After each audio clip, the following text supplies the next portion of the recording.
Hello and welcome to Web of Light. I'm Dr. Kevin and this is Angie D'Anjou. Angie D'Anjou, my lovely co-host. Today we're going to be highlighting or spotlighting another nonprofit. But before we get to the nonprofit, we want to start with our how are you today, Miss D'Anjou? Yeah, we're doing fine. Things going well on your side of the world? Things are going fabulous.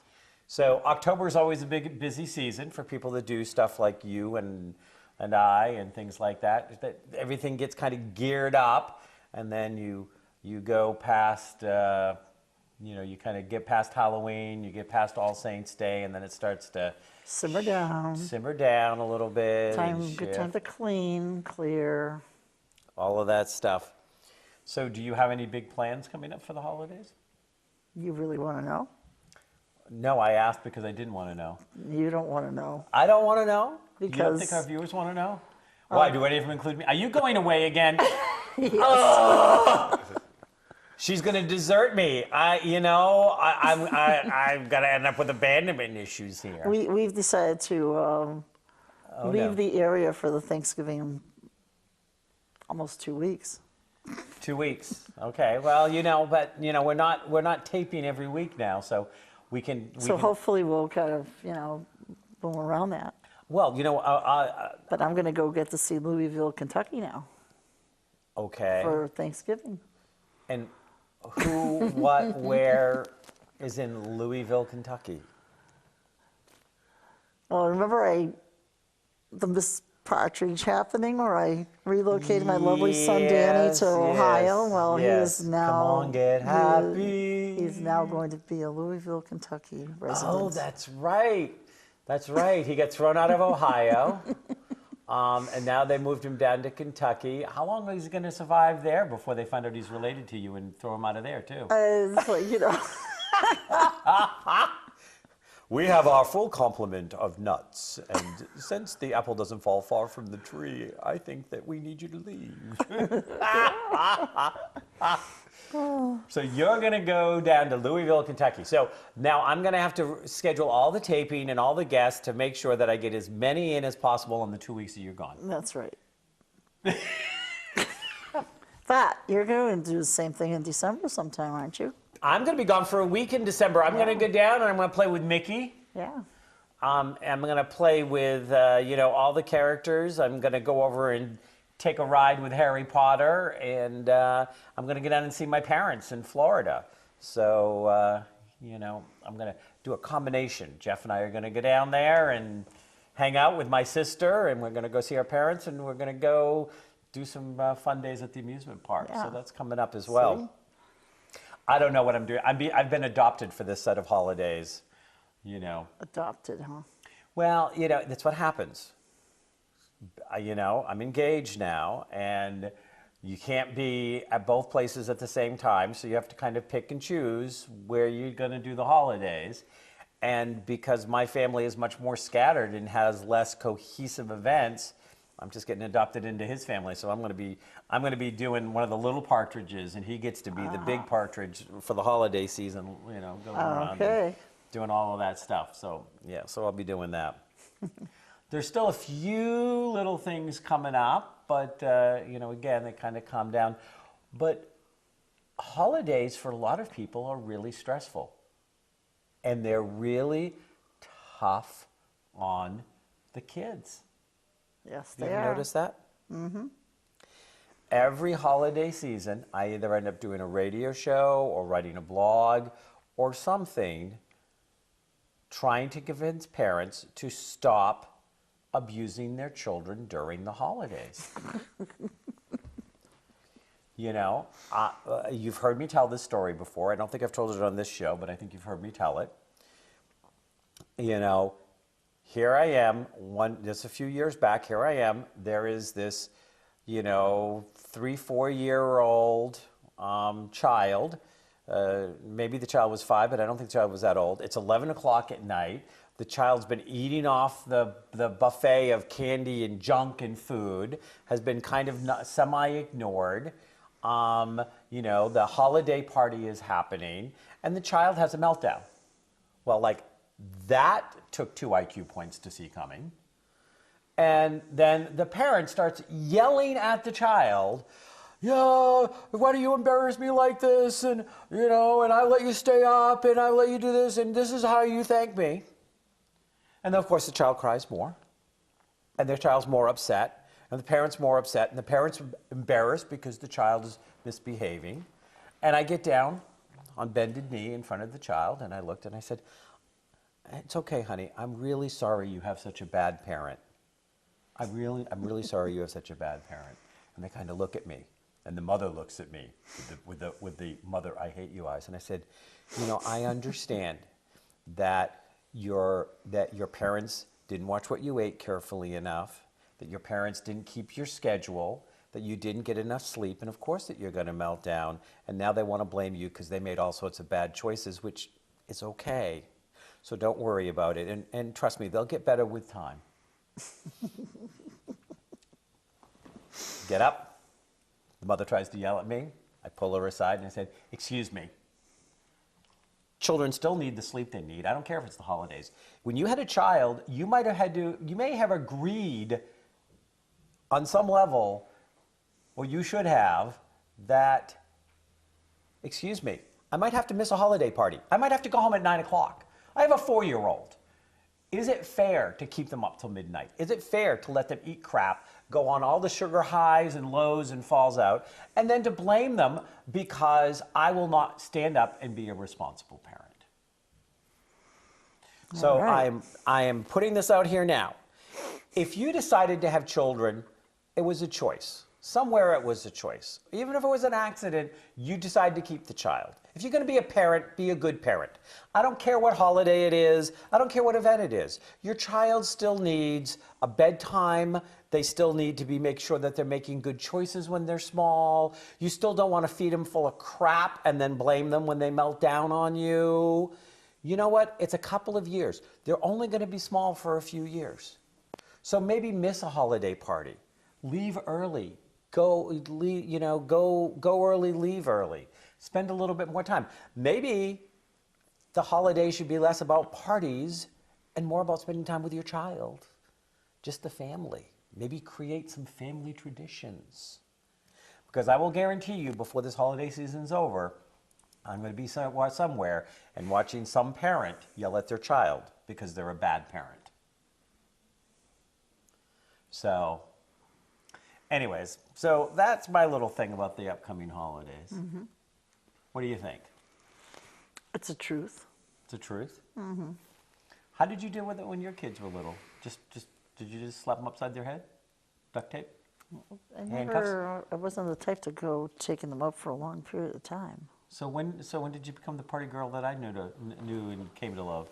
Only when my children weren't around. Yeah, well, she has some wild parties now. Okay. Yeah, well, now it's not the children that misbehave, it's the adults. Yeah, And that's even harder. Yeah, you definitely have some misbehaving adults that come to some of your parties, and I am not one of them. That's really scary. So we're going to move on to the quote, and then we'll bring our guest in. Yes. A safe and happy childhood lasts a lifetime, says Jim Tomaseski. Tomaseski. No, Jimmy S-H. Anyway, we're going to call him Jim T. He is the executive director of Little Iguana Children's Safety Foundation and president of the MCJEEL, or the McJail. Is that where we send all bad fast food, which is all fast food? Entertainment, Inc. He says, the best job that I have is working for the Little Iguanas Children's Safety Foundation and seeing the children that we have saved from abduction, child predators, sexual abuse, and serious injuries growing up to become healthy, stable young adults. The greatest feeling in the world is to help another person. Seems to be our theme for this last couple of shows. Yes. The Little Iguanas Children's Safety Foundation is a nonprofit children's safety organization. LICSF has been credited for saving many young children as young as the age of 2 from abduction, children predators, sexual abuse, and preventable serious injuries, like being born of the wrong parents. This is done with our safety educational program that has earned us both national and international awards and endorsements, including visits to the White House. Check out the great work that's being done by some great people who care deeply about all of our children. Jimmy T, welcome to Thank Web you. of Light. I appreciate it. Thank you. I don't know how to follow that about bad parents. I mean, that was a tough one. That was a conference I did many years ago, and they threw me out. They asked me to come speak. They asked me to leave. It was okay. That's all right. I'm sure you've been thrown out of better places. Yes, I have. People just don't want to hear the truth. That's the big thing. They just don't want to hear the truth. Do you think that, and I want to hear all about more little Iguana Sure. and some of the stuff Yep. you do, but do you think that parenting has, I mean, many people say this, that parenting has been on a decline for 50, Yes, it has. 60 years now. Yes, it has. Why do you say that? And why do you think that is? Well, I don't say it. The facts are the facts. When we started 22 years ago, in 1994, when we started this, we saw we had a problem. 96, I had run for governor because, not to win, just because it gave you a platform. People had to listen to you when they paid the money to come to these speaking engagements. And I told people, if we don't take care of our children at this young age, we're going to have epidemic drug use, epidemic unwanted children, epidemic alcoholism. And they laughed at us and they mocked us. And they said, teaching 2 to 8-year-olds, that's stupid. That's too young. Well, at that time it was it was abused and neglected only. And it was 9 to 12. Then 15 years later, it was 5 to 7. And then we said, no, it's still younger. It's just kids don't have that ability to tell you what's happening because they take that as part of their life. So if they get up in the morning and something happens to them, or part of their day something happens to them, they don't know any better. They just assume that that's their life. Well, now the government statistics came out and it said it's 3 and under. More children are killed and abused every year, 3 and under, than any other age group. You know, you're in an area that I've definitely spent a little bit of time, and there's a few different things out there that I think that people are not aware of, and please choose to challenge me or not. Sure. But like I've worked with children all the way into young adults whose traumas in the first 6, 9, 12 months, 18 months that they don't remember, Correct. you can still see in their behaviors, in their unconsciousness. And I was speaking recently, I was on a forum and I was speaking, and when I said where abuse starts for children is in the womb. By how the parents take care of themselves. Correct. That even negative energy directed at a child in the womb, they pick up, they take it in. It may make them get born earlier or get born with less weight or more issues or stuff like that. And some people laughed at me. Yes. And I'm like, but if you don't think that energy of self-loathing or negativity is just as destructive as doing drugs and drinking alcohol, if you don't think fighting, the two parents fighting about, the child or even having Sure. the child, if you don't think that doesn't already start that child off wrong, Yep. then you're a fool. Well, most people don't realize that if you're feeling it, they're feeling it. So you're absolutely correct on that. So if you're stressed out or you hate or you're angry or you're whatever, that is part of it. It's part of your body. For me, I haven't gone back that far in my work, but for 22 years seeing 2, 3, 4, 5-year-olds. I mean, I'm a very big person. I mean, I'm 6'5". I played sports. I was captain of the basketball team, football team, baseball team, played all the way through college professional. When I was a child, I had no self-worth. I had no respect for myself. I had, and I truly believe this, self-worth is everything in your life. I couldn't go into a grocery store by myself because I was afraid. I couldn't go to see the man down the street because I was afraid. I didn't know how to communicate with people. My friends, they loved me because we got to know each other and we had a great time. But totally strangers and people that you don't know, I had that problem. I mean, I was an altar boy, Catholic altar boy, okay? You go home, tell your parents you got beaten because you told them that something happened. You tell the authorities, well, you were mocked, you're labeled, So no one ever said anything because you'd be labeled. You would be put into a category that you didn't want to be put into. And it's shameful because I say, when I speak, I tell people, it's the it factor. Whatever that it, how you describe it, was taken from you as a person, okay?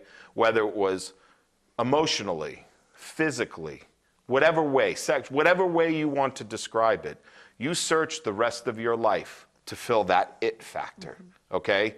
So you may turn to alcohol to hope that that helps. You may turn to drugs to hope that helps. You may turn to having 27 children with 27 different men, or being the man that has 27 children with 27 different women, because you know what?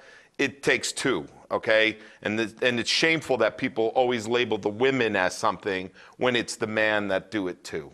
But we're always looking for that it, that thing to fill our hole, our void that we've lost for whatever reason. Well, and part of it is it's like a bottomless pit that no matter what you throw in it, until you repair the bottom, Till you understand it. till you understand and it, come to grips with it. own it, and Own it. I do a lot of inner child work. Yep. In my practice. And so I'm always talking to people about, that there's parts of us that literally go into hiding in order to survive. Correct.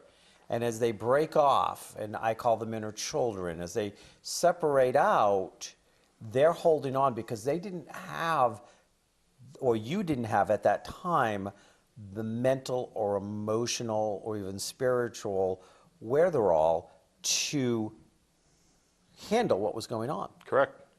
And so then you're making your decisions based on the perception of a 3-year-old or a 4-year-old or a 5-year-old. Correct. You're a wanderer.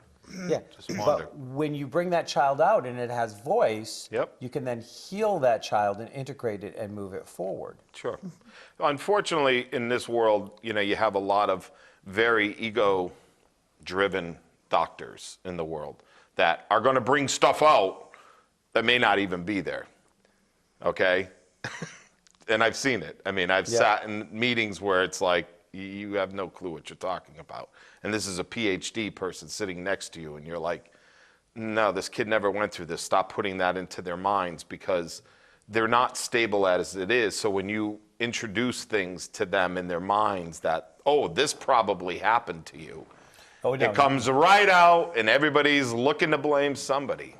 But it's not that. What happens is, in our world, is your foundation in life as a human being is set by 5 to 7. Undisputable. No one can tell me otherwise. My grandma, my baba, my Gigi, okay? They used to say to me, that little Bobby, he's a little whatever, S-H-I-T. He's going to grow up to be a big S-H-I-T. Okay? They didn't have a college education. They just knew that if you didn't take care of that child at that age and help them and mold them and teach them and show them respect and manners, that by the time they were 21, all they were going to do is be bigger, stronger, 5-year-old or a 6-year-old. And that is why it's so important that we must face. I mean, we have people having children. In the olden days, people had a lot of kids because they had to work the farm, or they had to help survive. Then it went in the generation of my parents. They were debating whether they should have a lot of children or not, because now They had to work for a living and take care of those children. It wasn't that they were out doing the farm. So that was the gap that our parents had to fight. And they didn't understand it because no one taught them. So they had 6 kids and they're like, oh my God, I'm totally financially strapped. I'm overwhelmed with everything. How do I succeed in this? Then the next generation is, wait a minute, we're going to have 2.2 children because having 6 kids or 12 kids, that's crazy. Yep. You know? And then they do that. And now you have kids, you have people, you know, there's 2 sets of people. And this is it. There's 2 sets of people. People that want to have children, that can't wait to have children, that won't run past their kids when they get home from work to hug and pet their dog, but pick their kid up and kiss them. How's your day? What is it? Can I do? Let's go walk. Simple. Kids don't want material things.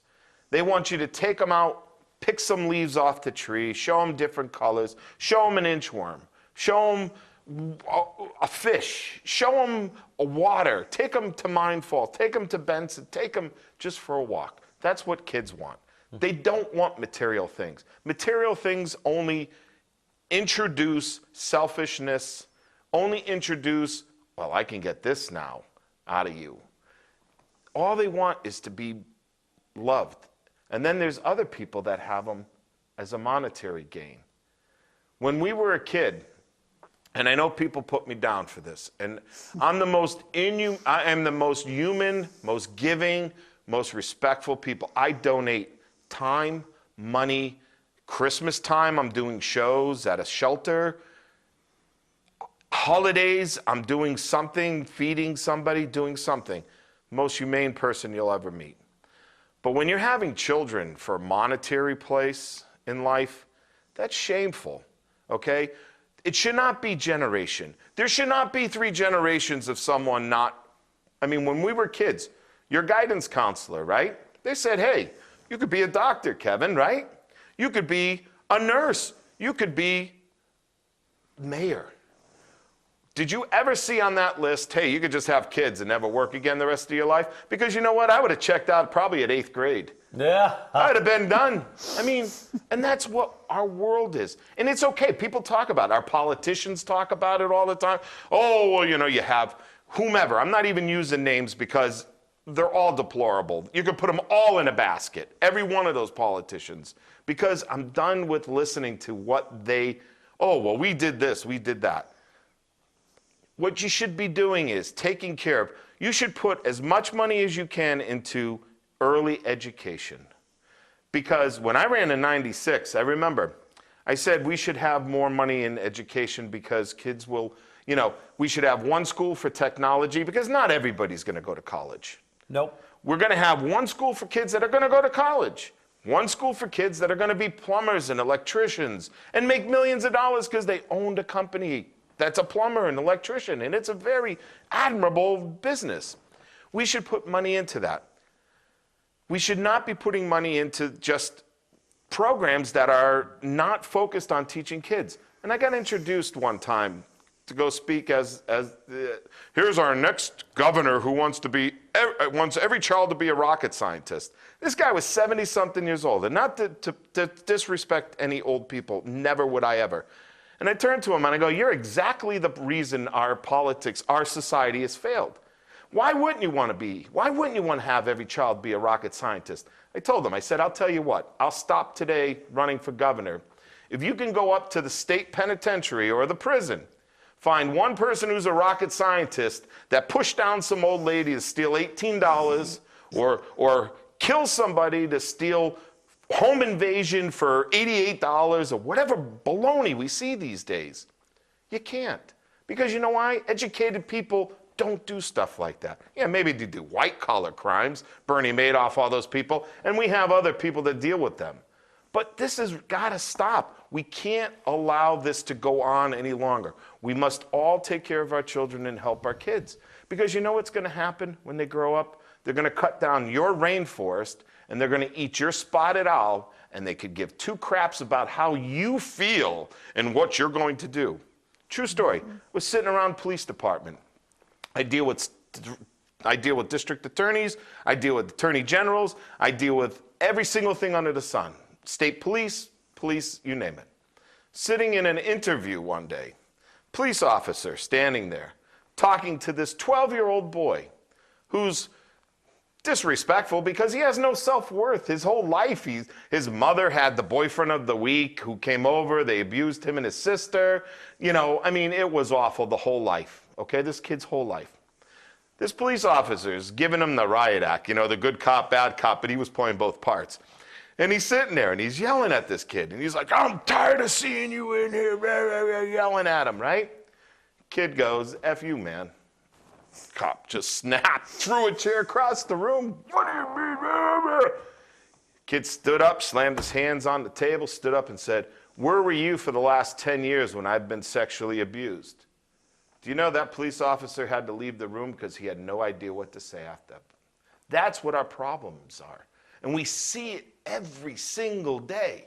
And it's not rich, it's not poor, it's the mentality of that person who's having that child. Because everybody thinks, oh, Kevin has a kid, Angie has a kid, I'm gonna go have a kid today, right? I wanna have a kid. Start with a puppy. If you can handle that, let's move up to a kid. Seriously, right? Well, yeah, and I'm not disagreeing with you here. I put out a thing a few years back that said that we should start to filter in middle school which direction kids should be going to support the career that they were willing to work for in their lives. Yep. And was it educational? Was it technology? Or was it, hey, I hate school, I'm not interested, I don't want to have to do anything, you know, blah, blah, blah, blah. Great, then you're off the doles, you graduated Sure. 8th grade, we'll get you a job at the local fast food place because that's where you're headed, and I'm not going to spend an extra $100,000 for the next 4 years educating you. Yep. So you can be dropping out, resisting, running away. Sometimes you just got to cut them loose. Some of them will find their own way that way. Some are never going to find their own way, and no matter what you do, what you spend, what courses you put them into, Sure. it's not going to ever work. Everybody has one thing in life that they really are passionate about. But they need to be able to find it. And that's why you have to give it to them, the chances. Like my children, you know, my wife is salt of the earth. She hasn't killed me in my sleep, which is a good thing. We'll you talk know? to her about that. Man dies of natural causes with down feathers in his lungs. How did that happen? I don't know. My children were allowed to do whatever they wanted to do. And I don't mean that in a way of spray painting graffiti on a wall, being respectful, but doing drums and dance. Yeah. But we found a way. We didn't have the money. So we worked bingo for the Catholic school. We worked whatever it was for the fundraisers to put them into that dance class. Yeah. We worked to put them into gymnastics. You know, we did whatever it took because that's the hardest job in the world is to be a good parent. Any moron could be a parent. But the hardest job in the world is to be a good parent. And a good parent wants their children to be better than them. That's a good parent. A good parent always wants their child to be better than what they are. No more that, when I was a kid, I did this, and I was this, and I was that. You want your child to be better than you. And when we do that as a society, we'll have no more problems. You know, like this week it's heroin, right? Yeah. Last week it was, you know, this week it's heroin, and we're blaming our doctors for overprescribing opiate drugs. Last week it was spray paint. So maybe we should have blamed the hardware guy, put those guys from Lowe's and Home Depot in jail for giving spray paint out. Week before that, it was Sudafed. We can't even buy Sudafed over the counter now. Maybe it was that guy from Hannaford or Market Basket that did that. Maybe the problem isn't drugs. Maybe the problem is the problem. And the problem I see and I face every day, so we have souls just going through life empty, with nothing, searching. So when I come up to you and say, hey, how's your day going? you now love me. I mean, I do shows in schools for kids. I spend 45 minutes singing and dancing with kids in a costume character. Do you know at the end of every single school show, I get one kid that maybe I looked at and I said, you're the smartest kid in the world. Wow, what's your name? And he yells it out from 500 kids. Wow, everybody knows the smartest kid in the world here because he answered that question right. At the end of the show, you know, those people come up to me, those little kids come up to me and they'll say things like, oh, I love you. I want you to be my daddy. No problem with that for other people? Yeah. You know, I mean. Well, I hear you. I mean, I've done a lot of work with kids. I have several books, DVDs, CDs out on ADD and ADHD, and I've been working with children gifted. I still have it. Gifted. All my stuff is called Managing the Gift. Well, we called it something else in my neighborhood. It wasn't a gift, but in my neighborhood. Yeah. And your neighborhood had it wrong. Yeah. Yeah. Because, you know, being one of my kids, because I call all the ADD, ADHD from 4 to 84, because I've worked with them from all of those ages, I call them all my kids, because they'll always be somewhat childlike. Yep. And they'll never, they'll never understand injustice. They get that it happens, Correct. but they never understand it, and Yes. they never accept it as normal. No. Yeah, it's true. And it's a driving force. So they're the kid that will yell at the teacher for yelling at the kid beside him because it wasn't Correct. his fault. That's right. Absolutely. How- He stood up for that person. How is that not a gift? That is a gift, you know, and it is. And people need to understand that that child is, you know, the moral factor, right? Again, my Gigi, my Baba, smartest people in the world, they were my grandparents. Meanest people in the world, but the smartest people in the world. My Gigi told me many, many years ago, when morals and morality get surpassed in our country by laws and legality, we fail not as a nation, but as human race. And I never understood that till I started seeing all this. Oh, well, you didn't sign that contract, Mrs. Jones. She's 97 years old. Mrs. Jones doesn't know what that contract meant. Well, we didn't sign that contract by 12:01 today, and you lost your house. Or you worked all your life and paid into this system. Now our tax man's coming, and he's going to take your house because you paid $8 million already. They should be over there giving you lasagna every night. Never mind, come and take your house. But when morals and morality get surpassed by laws and legality, I don't live my life fully religiously. I just live my life. Do unto others as you wish to have done unto you. Okay? That is surpassed. You know, I always joke with my Catholic friends, and I was actually on a parish council once and sat next to a bishop and always joked around about all the silliness about, you know, was all these apostles that were sitting around and Jesus turned some water into wine, and they all started drinking. And, you know, there was that one commandment that said, do unto others as you wish to have done unto you. And then everybody else said, after a few glasses of wine, hey, I got one. How about now covet thy neighbor's wife? Or how about now murder somebody or hurt somebody? Well, that's all part of do unto others as you wish to have done unto you, because you wouldn't want that done to either one of you. So why can't we live our lives that way? You know, as a boy, I look out the window, I see Mrs. Jones across the street raking her leaves. I got off my butt and I went over there and I raked the leaves with Mrs. Jones. Not because she was going to give me $2 or maybe a glass of lemonade or whatever. It was because that's what was instilled in me as a child, that you help everybody around you. You saw somebody shoveling snow. If my dad or my grandfather saw somebody across the street shoveling snow and I wasn't out there shoveling snow with them, it wasn't a good day at my household. You did it. Yep. And we've lost that. We have lost that. And, you know, we've moved into a place where we support people being entitled. Correct.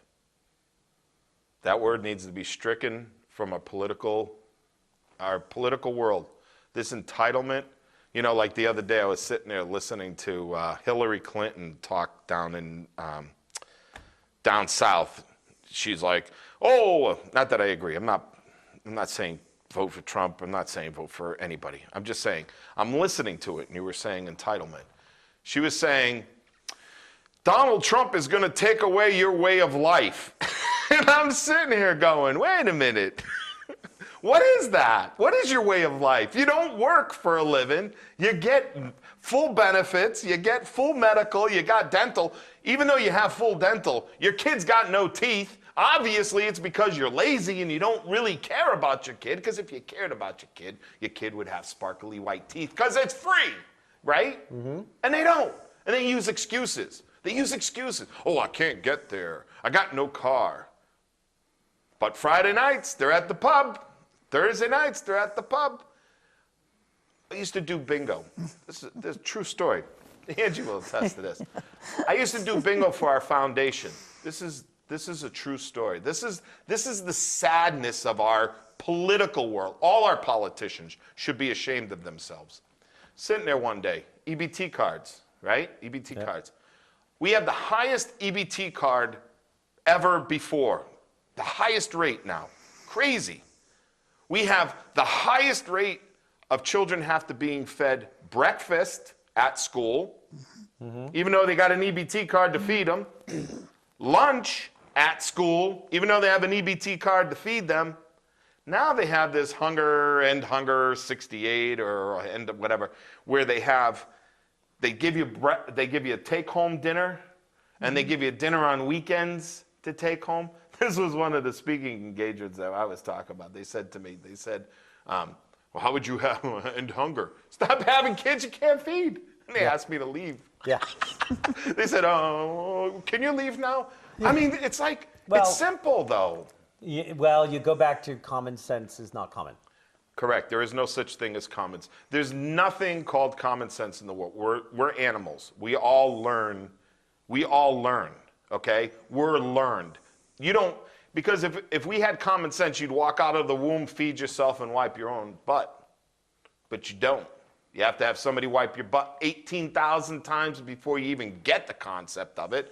And feeding yourself, forget it. You'd starve unless you knew how to eat, right?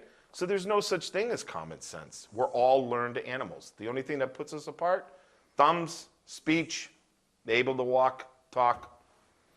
Yeah. So now we're going to be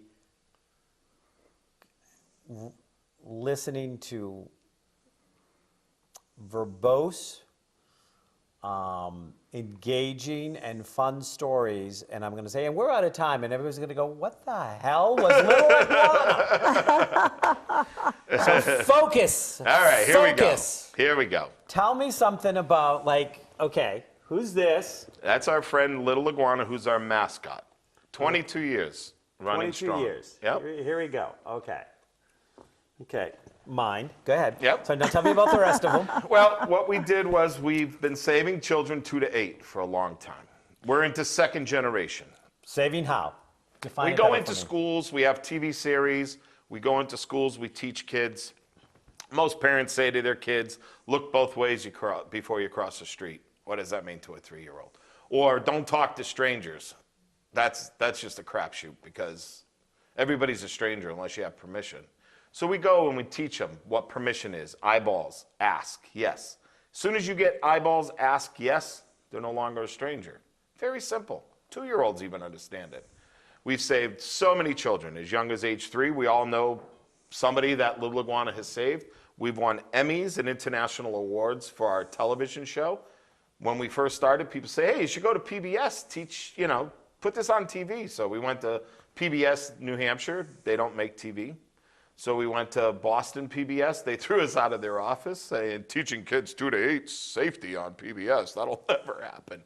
So me, instead of punching you in the nose, I'll get you back another way.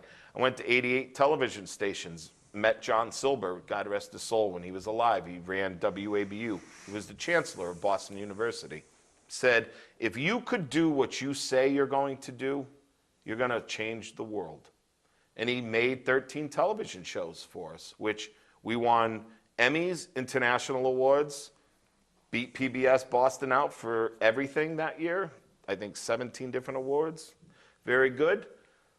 Program has saved thousands of children, and we love it. In fact, how we get all this, like we have our craft fair coming up November 12th at Nashua North High School. We have 140 vendors plus right now that are coming. Huge, huge event. We used to have it at the Crown Plaza Hotel, but we outgrew the hotel. I mean, we had it in we had it in the men's room, you know. I mean, every room was taken. So we moved it to Nashua North High School, and it helps support our cause. That's November 12th from 9 to 2. People can get involved. They can be volunteers and help our cause. We're looking for costume characters to perform. We're looking for live performers that would like to help us save the world. And the only way you save the world is by saving your children. There's 2 generations on this planet at any given time. Some people have their great-grandmothers and their grandmothers, but most of us only have the kids and the parents. And if you could hit both of those by teaching the kids, and then when they grow up and parents, and they teach their kids as you're teaching kids, we've changed the world. Because we've all seen how it's changed. Let's go back to it. That's all we got to do. Well, you know, and there's a whole Native American thing about every decision you make should be based on how it's going to affect 7 generations forward. Absolutely right. That's how I live my life. Absolutely do. And you can communicate that to children, that Much concept easier. at a very young age. Yep. Yep. And, you know, when I have worked with children and parents and things like this, and done that work, both ADD, ADHD, and non, I always look at an action and consequence. And I go, you start at a very young age, and you just teach this action gets this consequence. Correct. And you make it fun the first time. Yes, you do. You know? Everything's got to be fun. Everything's got to be fun. So Yep. here's the action. You turned on the faucet, and the consequence is the water came on. Now here's the action. You put your hand under it. Here's the consequence. Your hand got wet. Yep. And then you build action, consequence, action, consequence. So often our children today are disassociated from the consequence of their actions because they're not held accountable to them. Never. You're right. You're right. But we're talking second, third generation single parents, latchkey kids, Correct. raised by daycare centers and after-school programs. Extremely weak gene pools happening in society now. And an overall disrespect on the value of parenting. well, actually, I think it has to do, Kevin, is disrespect for themselves first. Because if you have respect for yourself, and you will have respect for everything else around you. Yeah. But I'm saying that media, society, this is one of my soapboxes. I have a radio show as well, and Yep. you know, and I've had several shows on how we shame women who want to stay home, or men, Never. and be full-time parents. That's what that's the disrespect I'm saying, Yeah. is that we've made parenting, we disrespect the value of having Sure. at least one parent. It doesn't make any Yep. difference which one. Yep. One parent saying, I am going to be full-time dedicated, and maybe the other one has to be more dedicated to the career, for the money. Maybe the second parent, maybe the parent dedicated to the parent. Children may still need to work a little bit here or there, or work from the home. But you know, you hear it. You still hear it. Oh, you know, what do? Oh, I'm just a full-time wife and mother. Oh, It's the hardest job in the world. It's the hardest job in the world to be a mom that stays at home. I give every mother who I see their children, and they're so polite and they're so respectful and they have everything going on, I give them all the credit in the world. My wife and I both chose to do that. We don't have, we have one vehicle that we share. You know, we could have 2 vehicles in a summer home, and I could go golfing every Saturday. It's not what life is. Life is, if you decide to have children, put 100% behind it, when they grow up, then you could go do golf and have 2 cars. How many children do you have? I have 3 wonderful, great kids. They're all adults now, but they're just wonderful kids. So you took the 2.2 and rounded it up? Yeah, I had to be the guy. I had to be the guy that added the 0.2 to it. You know, my wife and I, we had a boy and a girl. My wife said that's good, and then financially, you know, it was one of those things. Financially, we didn't have any money, so we didn't have a 3rd child. And then eventually, 5 years later or so, we decided it was time to have another child, and I asked, and she said, okay. And again, that's why I'm surprised she hasn't killed me yet. But, you know, we had it, and she stayed home, she raised them, she read to them, she taught them. And when people, like you say, when people say, I'm a stay-at-home mom, that's the greatest job in the world. Yep.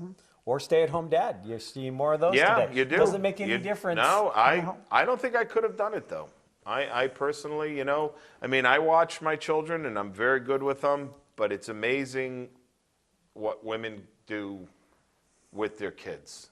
It just amazes me. You know, like I said, it's the hardest job in the world to be a good parent. Yep. Any fool could be a parent, but the hardest job is to be a good parent. So if people want to find out more about Little Iguana, where would they go? They can go right online to www.littleiguanausa.org. That's Lil iguanausa.org. Just type in iguana, and usually we show up. We're pretty up there on all the search engines. They can call the office. They can email us. We're always looking, like I said, we're always looking for volunteers. We're always looking for performers. The performers get paid. Our expansion, we're trying to open in every state now. That's what our goal is for 2017, is to start the process to bring the program out there. And the thousands of kids that we've been able to save, we're hoping that we can continue this. And then we want to create a website. We want to create a new show. Our TV series, we want to go animated. We just...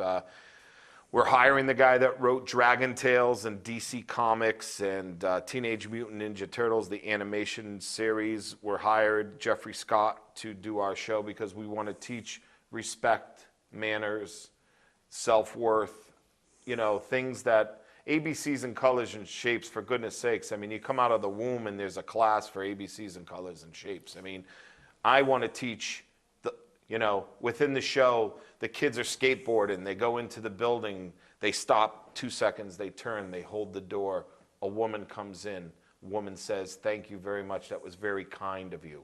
Not preaching, not telling kids you have to do it, just showing them that that's part of their life.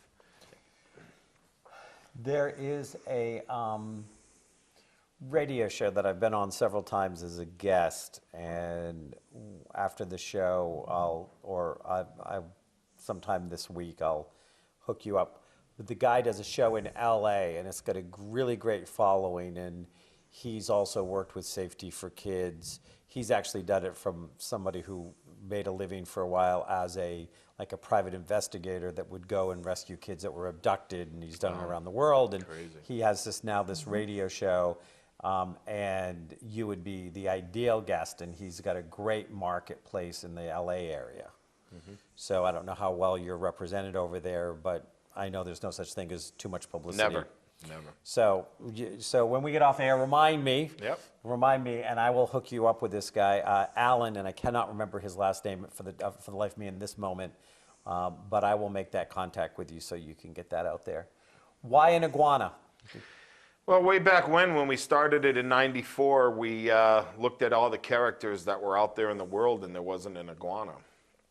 And we went to the pet store, and this was the Jurassic Park era. And we said, hey, what's the #1 pet? And they said, believe it or not, iguanas. So my crazy artists that I had, Louis DeMello and Jeremy Selmer, they talked me into bringing in an iguana into our place with a big, a big home for them. I mean, it was ginormous trails and everything, and we had iguanas in our place, and we drew it, and it ended up becoming Iguana. It was very scary in the beginning, but we softened it up, and It's the cutest character. Hey, I look at it this way.